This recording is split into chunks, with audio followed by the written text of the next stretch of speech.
listening to the Insight NBL Show with your hosts, Matrix and Hammer. Mate, this is an interesting one because this is called Moving On from Tyrell Harrison. Now, you come up with it because you've been extremely disappointed in Tyrell Harrison. And he's got 3 double-doubles in a row, which screams, hold me. But everybody's on 2 double-doubles in a row. So if you are going to get rid of him, you're right. I think it might be this week. Yeah, it's right. We were so high in the preseason, and that's why I'm so disappointed. He's been whelming. He's still, averaging, what is he, about 28 a game? But just hasn't hit those lofty heights we expected. And now's the time. If you want to move on from him, do it now. We've got some options for you. Who are we talking? Matt Hurt, for starters. He has scored the most amount of points for any center.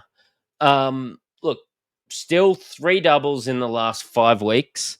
It does go single, double, single, so you have to probably have that coverage.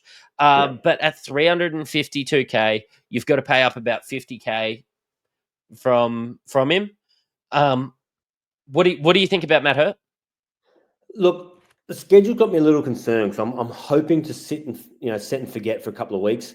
But I don't hate it. Matt Hurt is going to score more. You need some sort of coverage on your bench if you're going to go Hurt. But we've seen him go big, but we've also seen him be consistent. On a head-to-head comparison, Hurt's going to go off for more. It's that extra game that I'm worried about. Mate, if you are a mad punter, you could go Cam Oliver. He's 240K. He's coming off a 44 Supercoach game. Forward center eligible, so it gives you a bit of flexibility. Actually, he is going to be... He is going to be 220K next week. Ooh.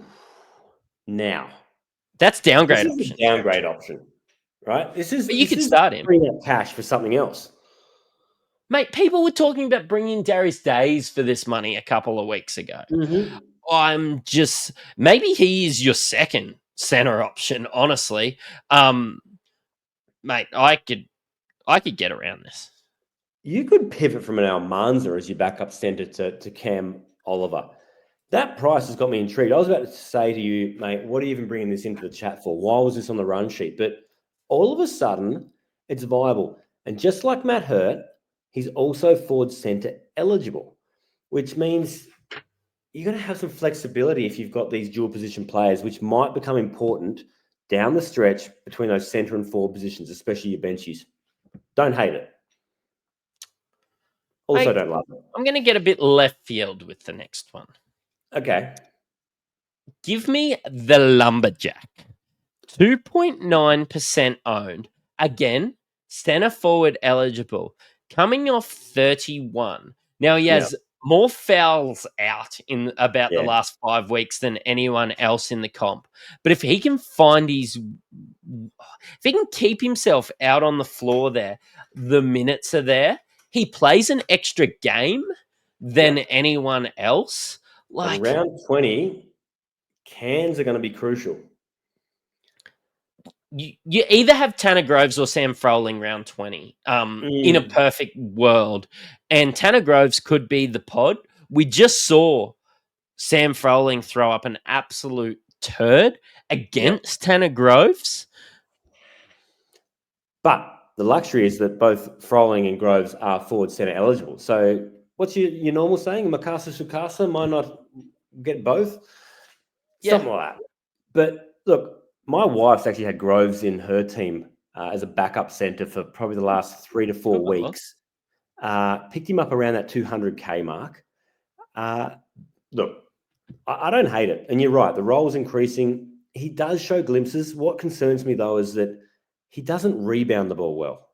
I don't think he's had a double-double all year. No, I don't. I don't think he has. I'm looking at his stats here at the moment. He did get 9 rebounds in the last one. He did have a double on December 20th. But actually, from December 14th, he has averaged 8.2 rebounds per game. So Okay, it's so not you're telling me bad. there's a chance. Yeah, he does pitch in three assists per game too. Yeah. It's not that bad as long as he stays out on the floor, honestly. Yeah. And all of a sudden, I'm really interested in loading up on forward center eligible guys. So it's going to save me trades in the long run, can massage them around, especially if some of these guys are a little cheaper and trending upwards. Yeah. No, I'm all about that. Mate, look, our web store's been popping off recently. You can get yourself some stubby coolers. I know I'm excited for the new range of Matrix crown hats. So they'll have a little crown on them. So if I'm wearing my crown on the front, you know that I beat Hammer this week. I tell you what, the people in the know will know that you absolutely pumped someone in Supercoach that week. Mate, I'm excited for them to drop. We're going to be wearing them all next year. We're going to have them in the web store down below. Look, early adopters to the Inside Unlimited get one of these for free on our Patreon as well. Mate, it's just a neat corduroy hat that I can see guys wearing on the daily, or girls. I love a girl in a corduroy hat, I but love a wearing girl a in a little hat. crown as well. Yeah, Mm. yeah, I'll get around and might get my wife one. She'd love to wear I a love your Matrix wife hat. in a hat. Yeah, fair. Me too. Sam Wardenberg, he didn't play in the last game. He is 300K at the moment. Again, same argument as Tanner Groves. He's got one more game than anyone else. I just think it is a super pod at the moment. In the top 5%, basically nobody owns him. But he has honestly a 3-round average of like 50. He scored 37 in his last single. Yeah, which is surprising because to the eye test, sometimes it doesn't look like that. He has popped off for some 50-point games this year, but he's also had some pretty average games as well. He's coming back. Was it illness or injury, something like that? I don't love this one just yet. I think at that price, you can look elsewhere. Is he going to give you more or less than Tyrell Harrison? Probably the same, maybe. I don't know. I'm not moving to Wardenberg. I'll tell you that much. I think he does play an extra game, though. Not this week. Mate, Taco Fall, 250K. Talk to me about this one. I'm really interested. I'm all ears. I thought he would be dropping cash. I thought he'd be 180K by now, but I was wrong. He's got one more week with PJC out, and he's played a lot better with Mitch McCarron running the point. He just seems to find him, and of course, Mitch McCarron isn't that threat that PJC is either. So he's looking to play to his strength, and he sees a guy that's 7'6" out there. But look, surely PJC sees Taco Fall getting the ball early and often, and look, he's got 3 doubles in a row. He's a downgrade option from Tyrell Harrison. He's 2.5% owned. Mate. Yeah, I'm excited about this one. I think at that price, if teams have done well with their cash generation this year, you could even hold him as a backup on the bench. But I'm really excited by how much they look to go to him. That game, he had 43 against Perth, and he looked dominant. And it was an old school basketball, a little cross screen, bring him across the key, give him the post up, one dribble to the middle, little hook, dunk, where he doesn't leave his feet from the ground. Look, it was good. My only knock on him is he doesn't rebound particularly well for someone who's, head above the rim. Which doesn't really make sense. But, I mean, sometimes the ball comes down a little too far. Yeah, the 4 blocks were handy, though. He's definitely one that I'm a lot higher on at the moment. And, look, I'm going to say it, and I've said it before. Wasn't wrong. Sometimes I'm just not as right as I normally am. He's all of a sudden better than expected after rubbishing for half a season. But he was still like just 20 Supercoach points a game when PJC was in the lineup. And that's where the question marks start to come in for me. Yeah, But you look at the last 4 games with PJC in the lineup, he's probably closer to that 25 mark, which, how far off Tyrell Harrison's that? I feel like Tyrell Harrison's been a 25 Supercoach player this year. I probably should have researched this before doing a pod on Tyrell Harrison, but you're right. Mate, Old Faithful, Sam Froling, everybody was high on him. He's just dropped to 14. Well, just not going to go up in cash as much as everybody else. I definitely don't think that you should rage trade him. I think that this poor game from him was just an outlier. Yeah. Mate, I think that Froling can still be your starting center or starting forward going forward. And that it's the round 20 one that I'm excited. You have to hold him through 2 singles though. So you have to have that coverage. Yeah, which is the hard thing. He's not cheap, but if you have someone on your bench, or if you go back to our pod segment, you might be able to come up with a little bit of gold that you can get a little cheaper and potentially bring him in. But yeah, he's in my team at the moment. I don't know if I can hold him the whole way. All right. Well, Tyrell Harrison's been averaging 27.5. So for any of this to be viable, you have to be pretty confident that he's going to score above that. And Tyrell Harrison has done that consistently through the year.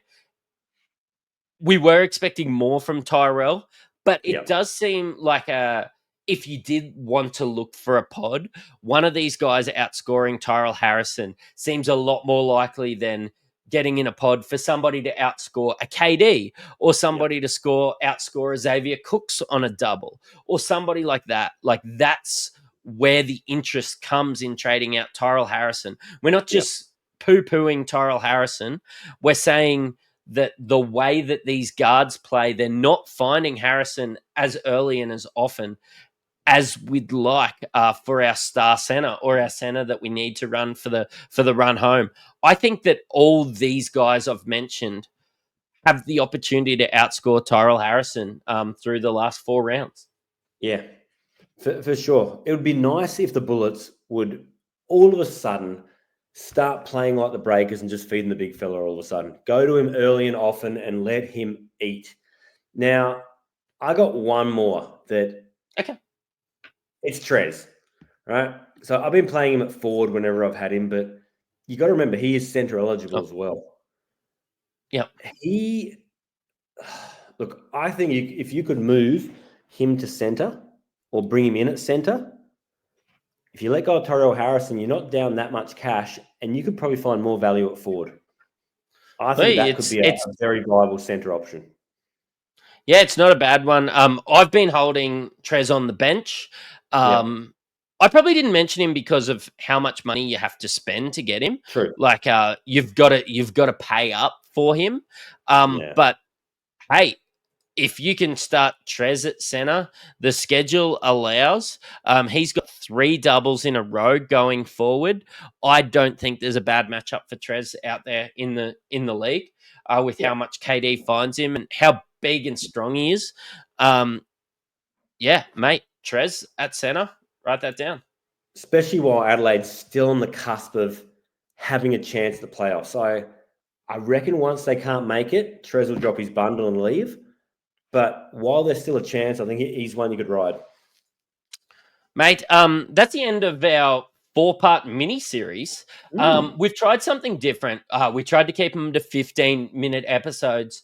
Hop in the comments and let us know if you like it. Let us know if you prefer the lives. Let us know if you'd like 2 of these per week and a live. We're trying something because it's the end of the season. We're throwing a bit of shit at the wall and just seeing what sticks. Really hard this time of the year with only 24 hours for the double. So these are going to come out a little bit earlier, which allows everybody to a bit of time to watch them. And hey, at least it only takes 15 minutes if you think our takes are shit. Perfect. Best of luck this week, guys. Make sure you watch the episodes and get your captains in. You've listened to an Insight Fantasy Sports podcast. Cheerio.